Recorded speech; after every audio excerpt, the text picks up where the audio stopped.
ধুবুৰী জিলাৰ হালাকুৰাত সদৌ অসম বাঙালী যুৱ ছাত্ৰ ফেডাৰেশ্যনৰ হালাকুৰা আঞ্চলিক কমিটি গঠন। পুৰণি কমিটিখনৰ কাম কাজত অসন্তুষ্ট হৈ নতুনকৈ সভাপতি অমিত দে আৰু সাধাৰণ সম্পাদক হাৰাধন দাসসহ 21 জনীয়া কমিটি এখন গঠন কৰা হয়। বাংলাভাষী হিন্দু অসমত নানান সমস্যাৰে জৰ্জৰিত হৈ আছে। ডিটেনশ্যন কেম্প, ডিপ ভোটাৰ সমস্যা, আধাৰ কাৰ্ড সমস্যা, নাগৰিকত্ব সমস্যা সমাধান কৰাৰ কাৰণে সদৌ অসম বাঙালী যুৱ ছাত্ৰ ফেডাৰেশ্যনে মাত মাতি আহিছে। বাঙালী যুৱ ছাত্ৰ ফেডাৰেশ্যন হালাকুৰা আঞ্চলিক কমিটিখন হিন্দু বাঙালীৰ সমস্যা সমাধানৰ ক্ষেত্ৰত সক্ৰিয় হৈ কাম কৰাৰ প্ৰতিশ্ৰুতি দিয়ে। ধুবুৰী জিলাৰ হালাকুৰাত সদৌ অসম বাঙালী যুৱ ছাত্ৰ ফেডাৰেশ্যনৰ হালাকুৰা আঞ্চলিক কমিটি গঠন।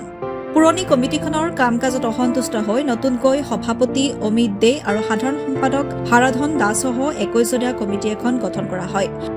বাংলাভাষী হিন্দু অসমত নানান সমস্যাৰে জৰ্জৰিত হৈ আছে। ডিটেনশ্যন কেম্প, ডিপ ভোটাৰ সমস্যা, আধাৰ কাৰ্ড সমস্যা, নাগৰিকত্ব সমস্যা সমাধান কৰাৰ কাৰণে সদৌ অসম বাঙালী যুৱ ছাত্ৰ ফেডাৰেশ্যনে সদায় মাত মাতি আহিছে আৰু বাঙালী যুৱ ছাত্ৰ ফেডাৰেশ্যন হালাকুৰা আঞ্চলিক কমিটিখন হিন্দু বাঙালীৰ সমস্যাসমূহ সমাধানৰ ক্ষেত্ৰত সক্ৰিয় হৈ কাম কৰাৰ প্ৰতিশ্ৰুতি সম্পৰ্কে উল্লেখ কৰে।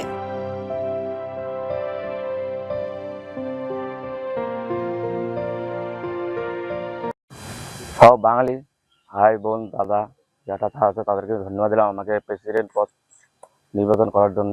আমি যেন ওদের কথা ওদেরকে সবাইকে নিয়ে আমি বিশেষ জায়গায় যেতে পারি, ওদের আশীর্বাদ যেন আমার কাছে থাকে, এইটি করার। পুরান কমিটি ভাগ হয়ে আজকে আমাদের নতুন কমিটি গঠন হয়েছে।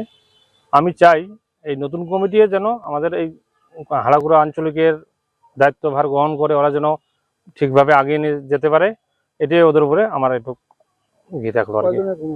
আমার 21 জনীয় কমিটি হয়েছে। আচ্ছা, আসামে কি বাঙালিদের কি অস্তিত্ব সংকট নাকি? আসামে বাঙালিদের অস্তিত্ব সংকট মানে কি, আমাদের তো গুরুত্ব কম, সবটাতে কমই দিয়ে আসছে আমাদেরকে।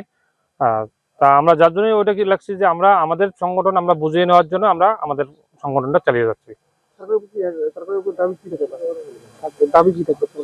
আমাদের দাবি, আমাদের যা ডিটেনশন ক্যাম্প এবং ডি ভোটার, তারপর আধার কার্ড, নাগরিকত্ব, এইসব আমাদের ডিমান্ড থাকবে যে আমরা যেন ঠিকভাবে পেয়ে থাকি। কমিটি পুরাতন কমিটি একটা ছিল, কিন্তু তাদের কার্য যেটা করা উচিত ছিল ঠিক সেইভাবে তারা করতে পারে নাই, যার ফলে বাধ্য হয়ে আমরা এখানে নতুন একটা কমিটি গঠন করি। আর এই কমিটি গঠন করার উদ্দেশ্য হচ্ছে যে প্রত্যেকটা জায়গায় যাতে আমাদের যে বাঙালি স্থানটা আমরা করে নিতে চাই জন্য যে কোনো কাজে গেলে আমাদেরকে অনেক সময় কথা শুনতে হয়, কারণ সংগঠন না থাকলে তার প্রত্যুত্তর করাটা একা প্রত্যুত্তর করাটা সম্ভব হয় না।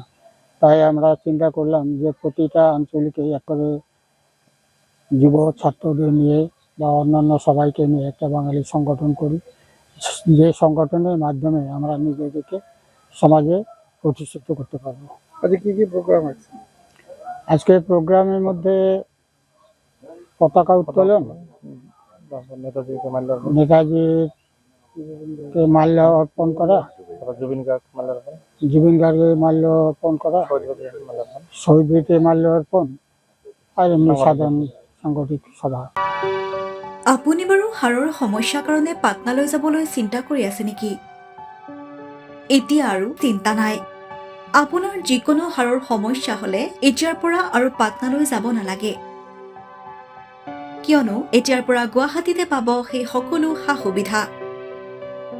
গুৱাহাটীৰ আমিনগাঁৱত অৱস্থিত Patna orthopaedic and multi speciality হস্পিটেলত কম খৰচতে পাব সেই সকলো উন্নত মানদণ্ডৰ চিকিৎসা সেৱা, য'ত অভিজ্ঞ চিকিৎসকৰ দ্বাৰা সম্পন্ন কৰা হয় বিভিন্ন ধৰণৰ হাড়ৰ অস্ত্ৰোপচাৰ। বৰ্তমানলৈকে 3000তকৈও অধিক ৰোগী সুস্থ হৈছে। हमारे हॉस्पिटल में ऑर्थोपेडिक से रिलेटेड हर तरह का इलाज जैसे कि joint replacement, trauma surgeries, spine surgeries, Ilizarov surgeries और की होल सर्जरी जिसको आर्थ्रोस्कोपी कहते हैं, उसका इलाज संभव है। উন্নত মানদণ্ডৰ সা সুবিধা থকা হস্পিটেলখনত আছে 3টাকৈ VIP ৰুম, 11টা কেবিন, জেনেৰেল ৱাৰ্ডত আছে 12খনকৈ বিচনা, তথা 7খনকৈ বিচনাযুক্ত ICU। তাৰোপৰি এই হস্পিটেলখনৰ ভিতৰতে আছে ফাৰ্মাচীৰো সা-সুবিধা।